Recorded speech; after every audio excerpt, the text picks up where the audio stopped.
नमस्ते। एक सवाल है जो हमारी संस्कृति में बहुत गहरा है। 84 लाख योनियों का क्या है इसका सच?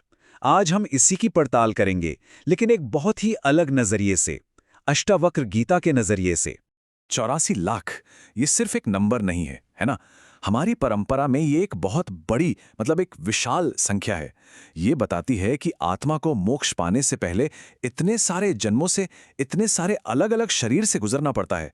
सोचिए जरा, एक कभी ना खत्म होने वाली यात्रा। और देखिए, ये जो सोच है ना, ये हमारे जीवन को एक अजीब से चक्कर में फंसा देती है।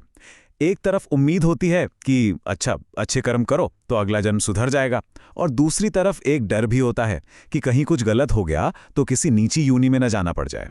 लेकिन एक मिनट रुकिए, क्या हो अगर ये पूरी की पूरी कहानी, ये पूरी यात्रा सिर्फ एक बहुत गहरा भ्रम हो, एक बेसिक, एक फंडामेंटल मिसअंडरस्टैंडिंग। चलिए आज इसी गुत्थी को सुलझाने की कोशिश करते हैं। तो सबसे पहले ये समझते हैं कि ये मान्यता है क्या जिसने हमारी पीढ़ियों को इतना प्रभावित किया है। ये जो 84 लाख योनियों का सिद्धांत है, ये असल में डर पर कैसे टिका है? तो आमतौर पर हम क्या सुनते हैं? यही कि आत्मा एक मुसाफिर की तरह है ना। एक शरीर छोड़ती है, दूसरा पकड़ लेती है, और ये पूरी यात्रा हमारे कर्म तय करते हैं।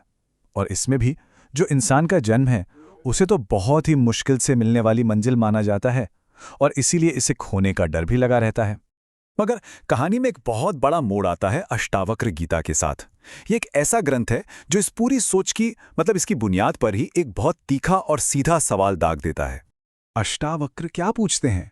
वो कहते हैं, जो कभी जन्मा ही नहीं, वो भला अलग अलग शरीरों में यात्रा कैसे कर सकता है? सोचिए, सिर्फ ये एक सवाल इस पूरी यात्रा के कॉन्सेप्ट को हिलाकर रख देता है। तो अब हमारे सामने दो बिल्कुल अलग अलग विचार हैं।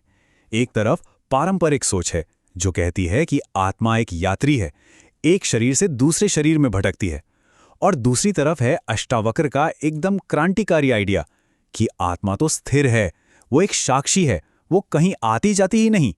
कितना बड़ा कॉन्ट्रास्ट है ना? अच्छा, तो अगर आत्मा कहीं नहीं जा रही, तो फिर ये जन्म मरण, ये आना जाना, ये सब किसके लिए है? कौन कर रहा है ये यात्रा? बस यहीं से असल कहानी शुरू होती है। अष्टावक्र कहते हैं कि ये यात्रा आत्मा की है ही नहीं, ये है देह बुद्धि की। देह बुद्धि मतलब वो गहरा विश्वास कि मैं ये शरीर हूं। तो जन्म और मृत्यु का अनुभव आत्मा को नहीं, बल्कि इस गलत पहचान को होता है। देखिए, ये भ्रम बनता कैसे है? सबसे पहले हमारा मन खुद को इस शरीर से जोड़ लेता है, आइडेंटिफाई कर लेता है। फिर वो ये मानने लगता है कि अच्छा, मेरा जन्म हुआ और एक दिन मैं मर जाऊंगा, और बस इसी गलतफहमी से एक सफर करने वाले मैं की कहानी बन जाती है। इसको समझने का सबसे अच्छा तरीका एक सपने का उदाहरण है। मान लीजिए सपने में कोई खुद को राजा देख रहा है या फिर भिखारी, लेकिन जैसे ही आंख खुलती है, क्या होता है? फौरन यह एहसास होता है कि वो तो बस सपना देखने वाला था, ना राजा था ना भिखारी। अष्टावक्र कहते हैं, ठीक इसी तरह आत्मा हमेशा देखने वाली है, साक्षी है। वो ये बदलते हुए शरीर, ये किरदार नहीं है। तो अब जाहिर सा सवाल मन में आता है कि अगर ये सब आत्मा के लिए नहीं है, तो फिर ये 84 लाख योनियों वाली बात आई कहां से? इसका कोई तो मतलब होगा ना? और इसका जवाब योनि शब्द के असली मतलब में छिपा है।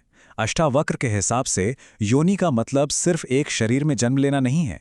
इसका असली मतलब है चेतना की एक अवस्था, मतलब एक मेंटल स्टेट जिसमें हम किसी भी पल में हो सकते हैं। और ये बात बहुत पावरफुल है। इसका मतलब ये हुआ कि हम इन योनियों का अनुभव अगले जन्म में नहीं, बल्कि इसी जिंदगी में हर रोज करते हैं। सोचिए, जब कोई गुस्से में होता है तो वो पशु भाव में है ना? जब अहंकार सर चढ़कर बोलता है तो वो देव भाव है, और जब कुछ करने का मन नहीं करता, आलस होता है, तो वो वृक्ष भाव है। ये सब मन की ही तो योनियां हैं। तो इसका मतलब क्या हुआ?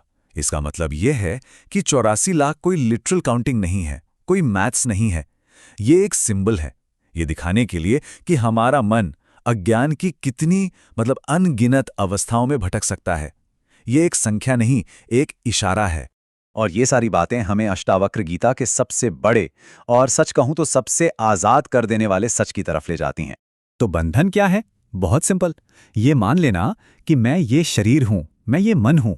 और मुक्ति, वो भी उतनी ही सिंपल है, ये जान लेना कि मैं तो बस देखने वाला साक्षी हूं। मतलब बंधन एक यात्रा का वहम है और मुक्ति ये समझ है कि कोई यात्रा थी ही नहीं। और यही अष्टावक्र गीता का सबसे पावरफुल मैसेज है कि आजादी या मुक्ति कोई ऐसी चीज नहीं है जो भविष्य में मिलेगी।